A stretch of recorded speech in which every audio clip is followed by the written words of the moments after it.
tal, amigos de Telemax? Arrancamos así con nuestra emisión de Sonora desde la Ciudad de México de esta jornada de lunes y bueno, usted alcanza a apreciar el escenario que es justamente el estrado y el lugar donde la presidenta Claudia Sheinbaum ofrece de manera cotidiana sus conferencias mañaneras, las mañaneras del pueblo. Bueno, tengo el honor y el privilegio de estar aquí desplegado justamente para que usted esté informado. Y esta semana, bueno, se informó de dos situaciones especiales. Mire, primero que nada, el informe de seguridad, bueno, que nos ofrece detalles relevantes de cómo la estrategia implementada por el gobierno de la presidenta Claudia Sheinbaum ofrece resultados tangibles.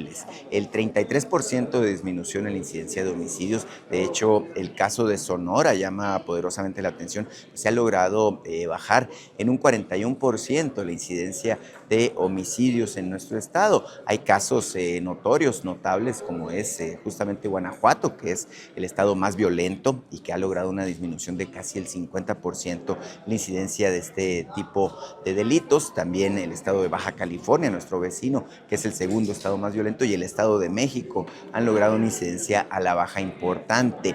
También, bueno, esta semana la presidenta de la República participó en la Convención Nacional Bancaria. En esta reunión con los financieros, la presidenta solicitó a los banqueros de todo el país que faciliten el acceso al crédito, un asunto que evidentemente está pendiente al respecto de la posibilidad de tener mayor desarrollo. Vamos a arrancar con esta emisión dando cuenta, dando detalles de lo que es este informe de seguridad. Vamos a escuchar, bueno, primero que nada, lo que dijo la presidenta al respecto de una disminución de 21 homicidios diarios que no se están cometiendo y que, bueno, evidentemente dan un resultado importante. A continuación de ella viene la presentación que hace Marcela Figueroa, que es la secretaria ejecutiva de esta coordinación que existe entre distintas dependencias, los gobiernos estatales, las fiscalías, justamente para mantener la estrategia, y lo vamos a hilar con el mensaje que ofrece el secretario de Seguridad Pública y Protección Ciudadana, Omar García Harfuch. Vamos a escuchar puntualmente. Este logro que presentamos el día de hoy, fíjense nada más, de 86.9 en septiembre del 2024 a 65.3. Significan 21 homicidios diarios menos en 7 meses. Es un esfuerzo de coordinación de todo el país, evidentemente, resultado de la estrategia de seguridad, atención a las causas, fortalecimiento de la Guardia Nacional, fortalecimiento de la inteligencia y la investigación y la coordinación de todas las áreas. Pero ¿quiénes realizan las tareas todos los días? Por supuesto, policías municipales, estatales, pero en términos de las fuerzas federales, pues es la Guardia Nacional, es los soldados, las soldados también que están en todo el territorio, marinos, que están dispuestos a dar la vida para defender la de otros mexicanos. Y por supuesto el trabajo de la Secretaría de Seguridad y Protección Ciudadana, coordinando las tareas de inteligencia e investigación, y de la Fiscalía General de la República y fiscalías estatales.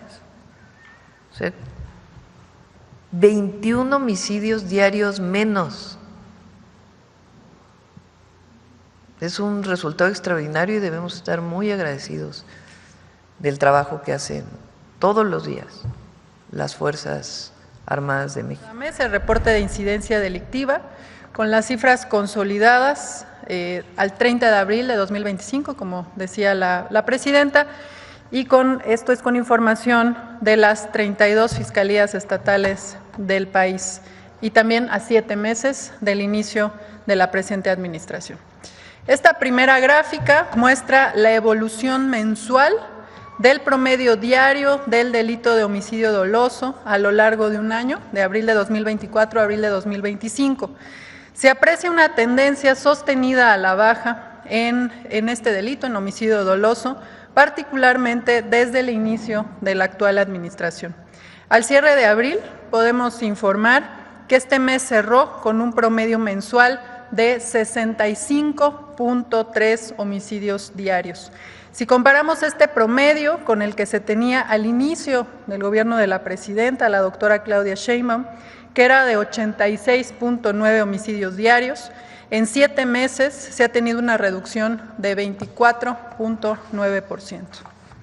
Esta disminución entre el promedio de septiembre de 2024, que era, como decía, de 86.9, y el de abril, de 65.3, significa que este mes de abril, se registraron 21 homicidios menos diarios que en septiembre de 2024. En la siguiente gráfica se muestra el promedio que ha tenido el delito de homicidio doloso en los últimos 9 años durante el mes de abril precisamente. Destacan 2 datos muy importantes en este sentido. En primer lugar, entre abril de 2020, el año con el abril más alto de la serie, y abril de 2025, se ha tenido una reducción de 33.3%. El segundo dato relevante es que abril de 2025 es el abril con el promedio diario más bajo desde 2016, lo cual evidencia la clara tendencia a la baja que ha tenido este delito. Me permito informar los avances de la Estrategia Nacional de Seguridad durante los primeros 7 meses de esta administración. Del 1 de octubre del 2024 al 6 de mayo del 2025, han sido detenidas más de 20,000 personas por delitos de alto impacto.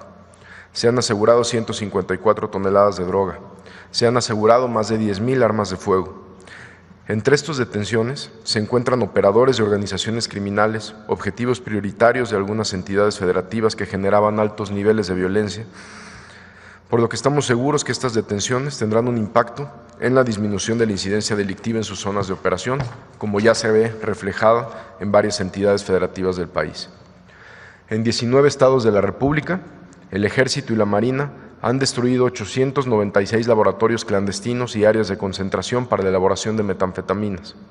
En estas acciones se han asegurado más de 1 millón de litros y más de 200 toneladas de sustancias químicas. Es una cifra sin precedentes que representa una afectación económica a las organizaciones criminales de cientos de millones de pesos. Estos casi 900 laboratorios clandestinos destruidos se traducen en menos violencia en las calles, menos delincuentes afectando la tranquilidad de las familias, menos sustancias dañinas que ponen en riesgo la salud de nuestros jóvenes, menos recursos para las organizaciones criminales. Bueno, ese es el mensaje que se ofrece al respecto del tema de seguridad. El tema de seguridad es fundamental para todos nosotros. Miren, en la medida en que estamos seguros, que tenemos la sensación de estar seguros, evidentemente que podemos estar más tranquilos. Y evidentemente podemos desarrollar nuestras actividades con mayor paz, con la certeza, evidentemente, de que nuestras familias, nuestros bienes, nuestras distintas actividades, bueno, pues están seguras. Nosotros vamos a ir a la pausa y vamos a volver con esta presentación que hacen la presidenta de la República, Claudia Sheinbaum, el secretario de Hacienda, Edgar Amador, ante los banqueros. México va bien, vive una primavera en materia económica, sin duda. El detalle es que faltan piezas que poco a poco se irán hilando para lograr un mayor impulso a lo que es el desarrollo de la economía. Vamos a ello.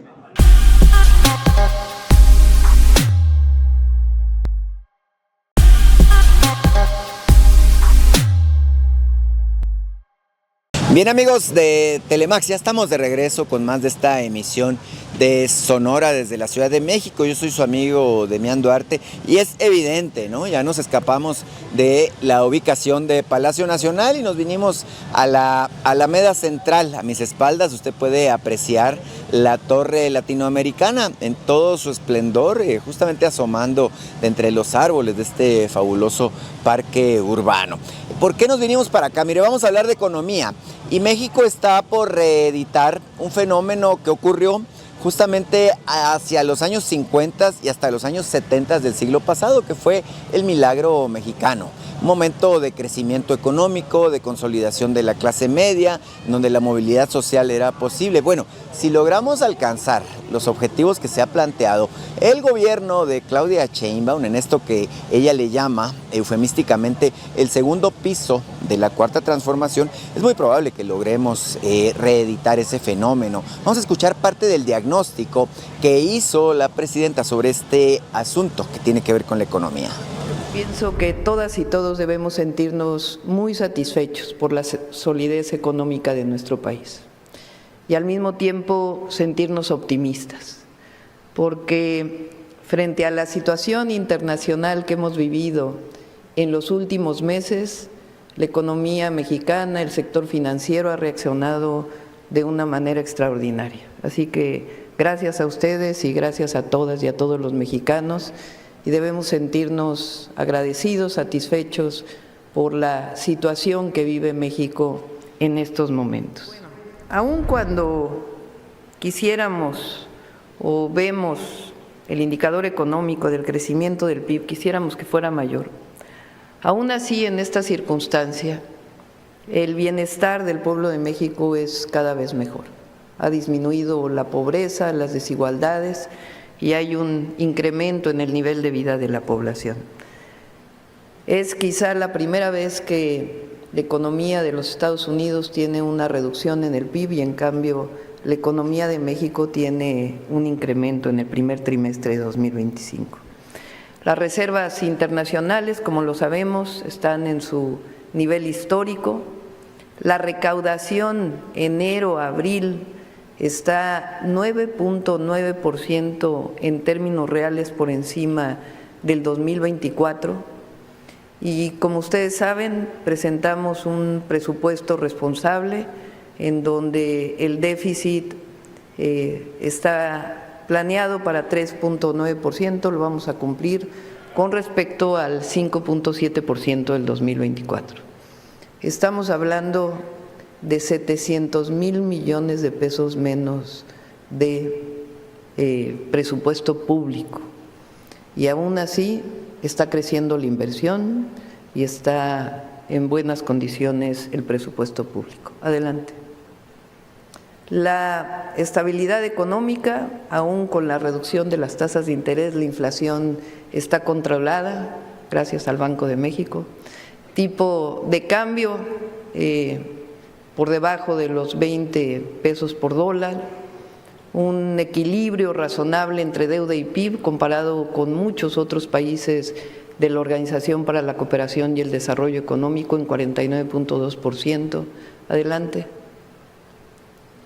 Términos del empleo, en el último informe de INEGI, el desempleo en México es de 2.2%. Con respecto a los países de la OCDE, somos el país con menor desempleo. En términos de empleos formales, ha crecido en el 2025 209,261 empleos, tan solo en el 2025, y marzo del 2025 cerró por encima del marzo del 2024. Adelante. La evolución del salario mínimo diario ha crecido en 125%, su poder adquisitivo desde 2018. Nuestro planteamiento es que al 2030 el salario mínimo alcance para 2.5 canastas básicas. El salario mínimo hoy alcanza para 1.8 canastas básicas. Si aumentamos en términos nominales controlada la inflación al 12% anual el salario mínimo, estamos en condiciones de obtener 2.5 canastas básicas por salario mínimo. Eso significa un incremento en la capacidad adquisitiva de manera sustantiva y además, por supuesto, impulsa el salario mensual promedio que hoy está en su máximo histórico de 18,912 pesos. Como ustedes saben, la disminución en el número de personas en pobreza reconocido por Banco Mundial, es de una reducción de más de 9.5 millones de personas. Estamos esperando el resultado de la última encuesta ingreso-gasto, pero estamos seguros que la reducción va a ser aún mayor. Una parte fundamental de esta solidez tiene que ver con el aumento al salario mínimo, por supuesto el fortalecimiento de la economía de México, pero también con los programas de bienestar. Hoy por hoy al año, este año, se van a destinar cerca de 40,000 millones de dólares, 800,000 millones de pesos en programas del bienestar. Eso significa no solamente el bienestar de millones de familias en México, sino significa una entrada permanente al mercado interno de nuestro país. Hay programas de bienestar que son derechos sociales ya, y hay 3 nuevos programas que hemos impulsado: la pensión para mujeres de 60 a 64 años, las becas en la educación básica y el programa de salud casa por casa. Nosotros no podemos hablar de prosperidad en el país si la prosperidad no es compartida. Si la prosperidad llega para un sector de la población y no llega al que menos tiene, entonces no se puede hablar de un país próspero. El objetivo es la prosperidad para todas y para todos los mexicanos. Y ese objetivo solo se puede lograr si la economía se riega desde abajo, que es el gran cambio que promovimos a partir del año 2018. Hoy la economía se está regando desde abajo con el aumento al salario mínimo, con los programas de bienestar, y eso ha permitido que la economía florezca. No solamente le llamamos prosperidad compartida, sino que se ha demostrado que en efecto, por el bien de todos, primero los pobres. Bueno, ese es el diagnóstico que aporta nuestra presidenta y esos son los resultados. Al final de cuentas, mire, la libramos, cerramos el primer trimestre del año y México no tuvo la muy anunciada recesión que al parecer anhelaban algunos analistas de la oposición mediática, de la oposición partidista. Esto nos pone en un escenario inigualable. Al arranque de la semana se habló de una medida contracíclica para impulsar un mayor crecimiento de la economía y bueno, la presidenta les puso a los banqueros en su convención también sobre la mesa una necesidad manifiesta, que ellos también colaboren al desarrollo. Vamos a la pausa y volvemos.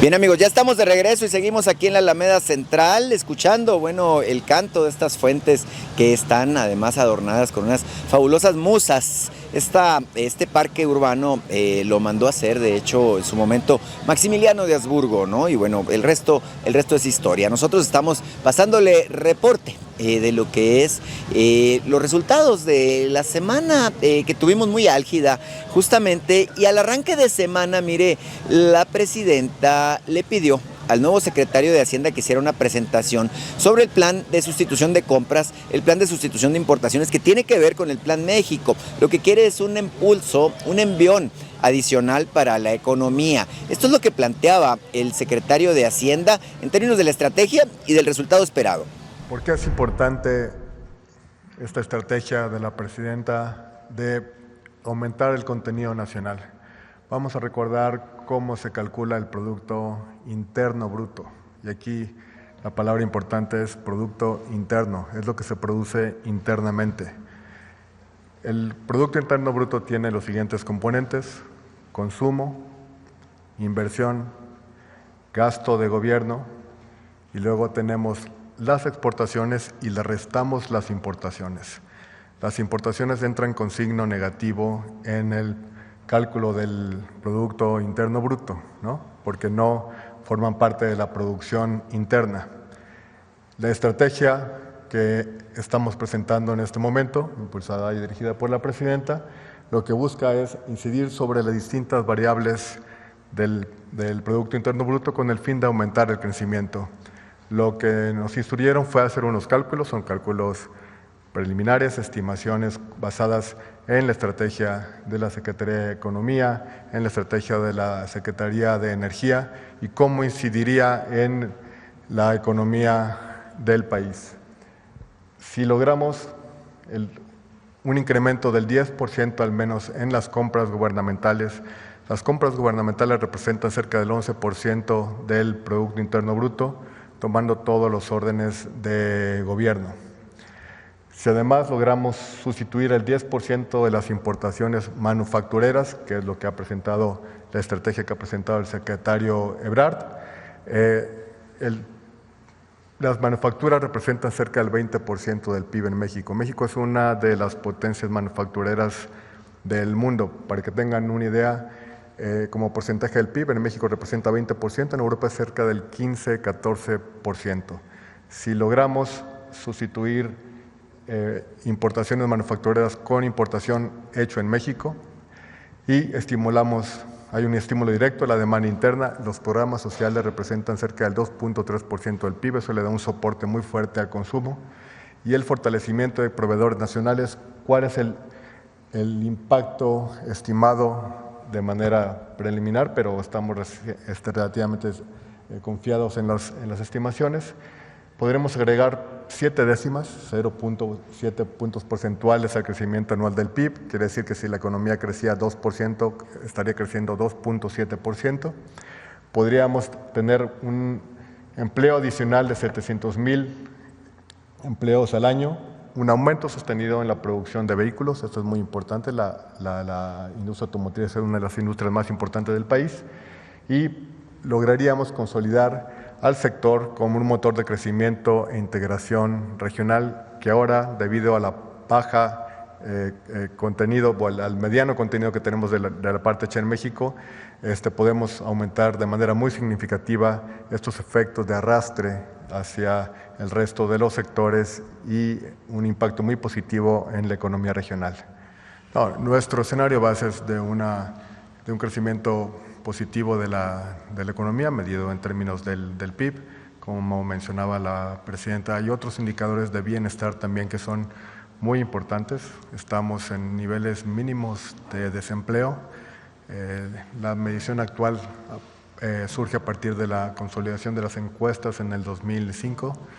El último reporte de desempleo estamos en 2.2%. La masa salarial está en máximos históricos. Hay un crecimiento muy sólido de los datos del empleo, sobre todo del empleo formal. Entonces, si nos atenemos incluso a la variable más, tradicional, que es el crecimiento del PIB, nuestro escenario base sigue siendo de crecimiento positivo en el trimestre y en el año. Basado en lo que mencionábamos, hay una base de crecimiento muy sólida y esta estrategia lo que busca justamente es aumentar el gasto interno y la inversión. Bueno, ya escuchó usted de viva voz de Edgar Amador lo que se necesita y lo que se espera. Ahora, la presidenta, que no pierde el tiempo, les dijo a los banqueros sus verdades, ¿no? Ustedes ganan mucho y aportan poco. Sigan ganando, pero también apórtenle a la economía. A ver, ¿cómo está eso? Dijeron. Esto es lo que dijo Claudia Sheinbaum. Las utilidades de la banca comercial han crecido. Hay una alta rentabilidad de la banca múltiple en México, pero sí tenemos un problema y es el acceso al crédito de las y los mexicanos. Si nosotros nos comparamos con Japón, con Estados Unidos, con Corea, con Francia, con Chile, para tener una economía similar, o con Brasil, o con Alemania, Italia, Turquía, Perú, Colombia, el acceso al crédito de las y los mexicanos solamente alcanza el 33%. Y un objetivo del gobierno y la banca tiene que ser el mayor acceso al crédito. Si queremos que haya no solamente crecimiento, sino fundamentalmente bienestar para las y los mexicanos. Somos optimistas y creemos que tenemos todo por delante. La prosperidad compartida para nosotros no solamente es una línea, una palabra, sino es una convicción.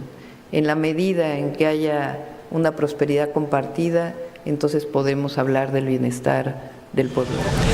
Bueno, si los bancos comienzan a colaborar, aportan financiamiento para el desarrollo de pequeños, medianos e incluso grandes proyectos productivos, si se apoya la inventiva y la capacidad de los mexicanos, créame que nadie nos va a detener. Así las cosas en esta emisión de Sonora desde la Ciudad de México. Yo soy su amigo Demián Duarte, le mando un saludo afectuoso en esta noche del día 12 de mayo. Espero nos encontremos el próximo lunes con muchos más detalles de lo que andamos haciendo aquí desde la capital de todos los mexicanos.